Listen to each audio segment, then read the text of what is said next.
Hey, this is Seth at Music Teachers Muse. Tune in Fridays PST at midnight for new episodes. See you there.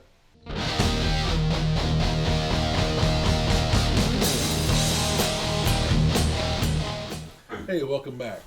Today we're discussing what to expect when you're hired into a professional environment that's either a store or a independent music school.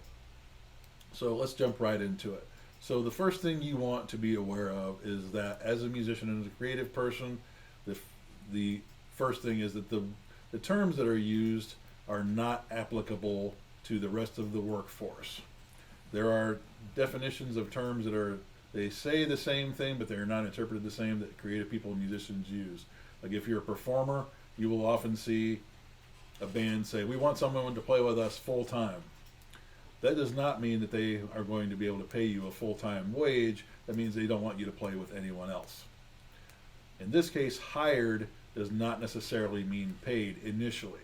It does mean paid because you are being hired to do a job. If you're hired by a band, that doesn't necessarily mean you're going to get paid either. Sadly, but true in a lot of cases.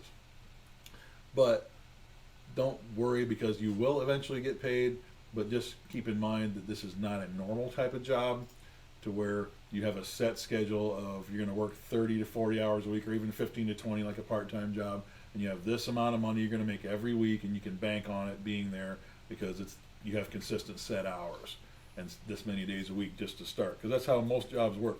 This job doesn't work like that. So keep that in mind. It's frustrating, and it does suck, but it is part of the deal.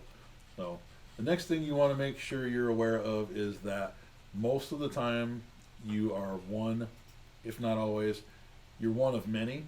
So you're going to be the new guy or one of several possible new people who is hired in because they just have a need for more. For the environment to grow and the program to grow, they actually need a multitude of teachers on hand because that's just how it works.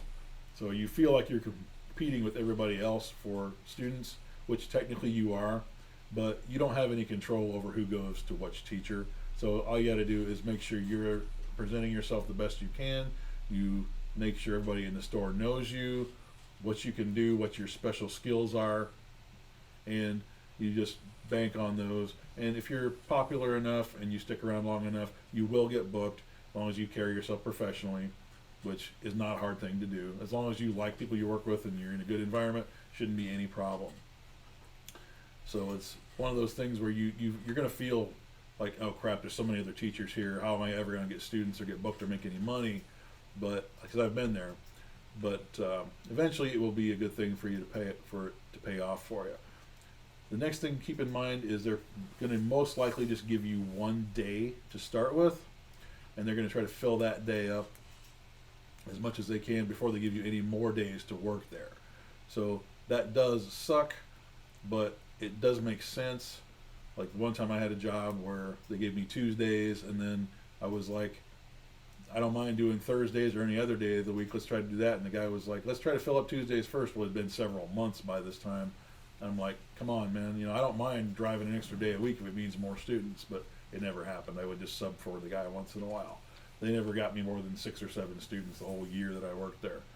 That was back home in Indiana, but I won't mention who. And nothing against them. They have no control over how many students that they can get you at a time. That's always a variable. So I'm not pissed at them, and I wasn't at the time. But it was frustrating.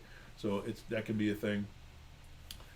Keep in mind also that if you are the new guy and you're replacing a teacher who just left, if you're one of many, regardless unless they hired you specifically to take over that teacher's amount of students, then chances are, which I've never had that happen, but even if it does, what they're going to do is, let's say this teacher had 40 students, they are going to disperse all of those students, the ones who actually stick around, to every other teacher there because they've been there longer, so they have seniority. So they're going to do that instead of giving you any of them to start, which makes sense because they've been there longer. They deserve to have that option. But it's a thing where it will irritate you. It's like you're going to be like, what the fuck, dude? But it is a reality, And you might get some of them if there's enough. Let's say there's only 5 teachers, 40 students. That's an average of 8 students for each teacher. But it depends on how many instruments that instructor taught and the age range of the students. Like I've noticed a lot of times little girls and just girls in general, they prefer having a female teacher. It's just a fact.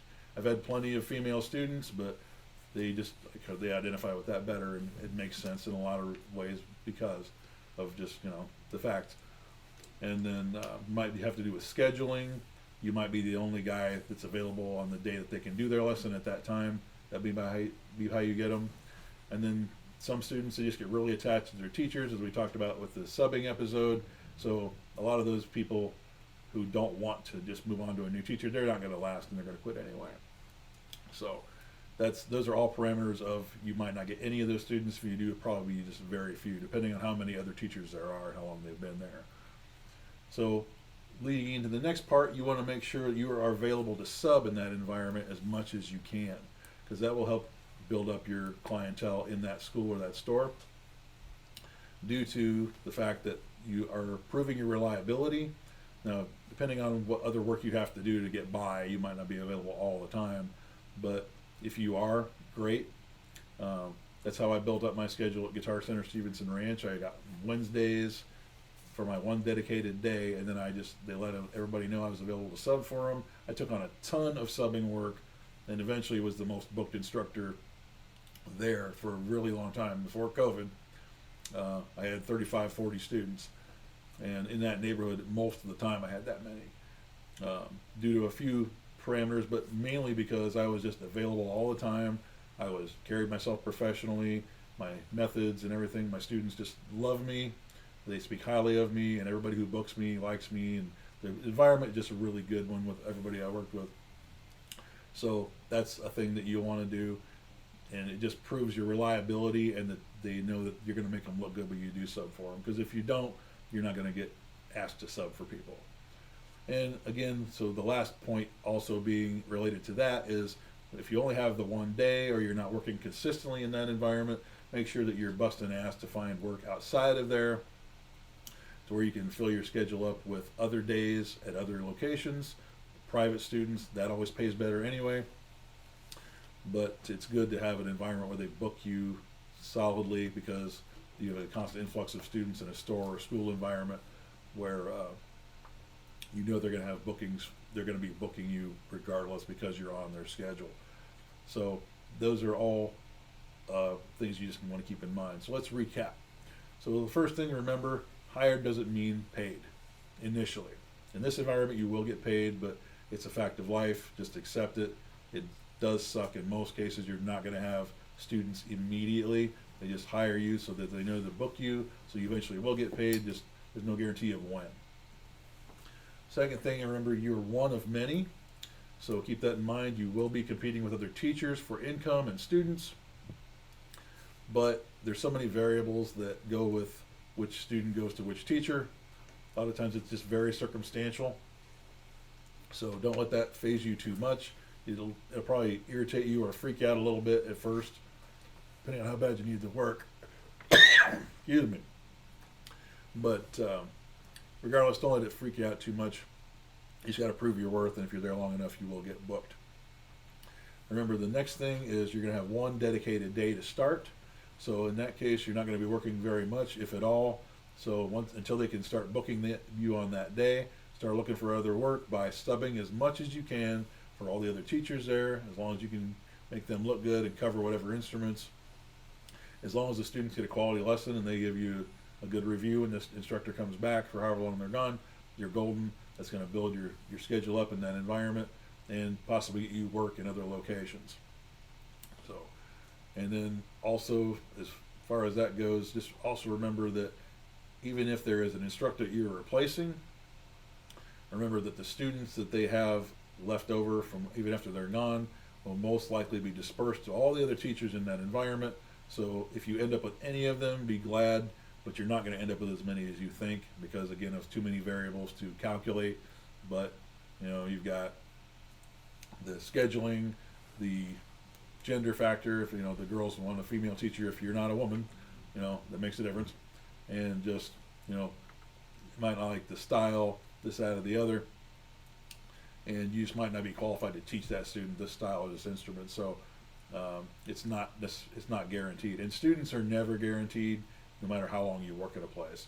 You're just more liable to get them if you're there long enough and you're popular and everybody likes you. They know that you're gonna have bookings then, but it doesn't just happen overnight. It usually takes several months to a year in a certain environment, depending on how many students have come in there, and again, the incalculable variables that occur. You can't pinpoint it exactly, but I've experienced all of this, and that's why I'm doing this channel. So thanks for tuning in and watching. Please hit the bell for new videos, subscribe, like, share. Follow us on Instagram and Facebook. Check out our sponsors in the description below, and we will see you next week.